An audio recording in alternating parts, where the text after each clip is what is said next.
5 orang kudus yang ternyata adalah seorang kakek. Yang pertama, Santo Yoakim yang adalah kakek dari Tuhan kita Yesus Kristus. Santo Yoakim dikenal dalam kesetiaan dan kesabarannya, terlebih iman dan percayanya akan waktu dan penyelenggaraan Tuhan. Ia pun memberikan teladan beriman dalam keluarga, khususnya dalam menghadapi tantangan, bahkan kekecewaan. Yang kedua, Santo Louis ke-9 yang merupakan kakek dari Raja Philip ketiga dari Prancis. Raja ini menjadi seorang kudus lewat hidupnya yang taat. Ia memberikan teladan bahwa pengaruh orang tua tidak hanya sebatas memberikan dukungan material, tetapi dengan hidup penuh iman, seorang kakek dapat membentuk karakter dan nilai dari generasi selanjutnya. Yang ketiga, Santo Stefan dari Hungaria yang merupakan kakek dari Santo Ladislaus. Santo Stefan adalah raja pertama Hungaria yang tak kenal lelah memberitakan kekristenan. Ia mengajarkan iman dan integritas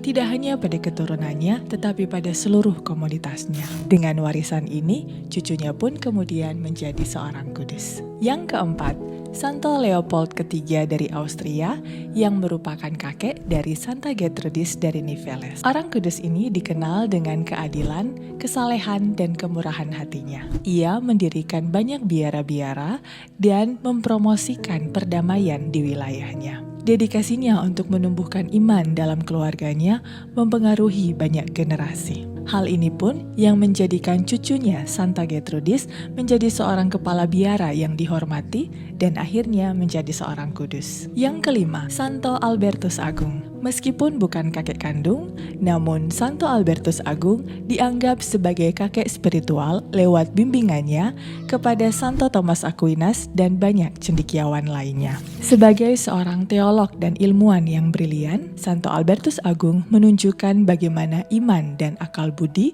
dapat hidup berdampingan secara harmonis. Nah, para kudus ini mengingatkan para kakek bahwa kebijaksanaan dan teladan hidup merupakan anugerah yang tidak ternilai. Teladan hidup, berbagi ilmu, dan membimbing generasi selanjutnya dapat memberikan dampak yang besar dan luas, khususnya dalam hidup beriman.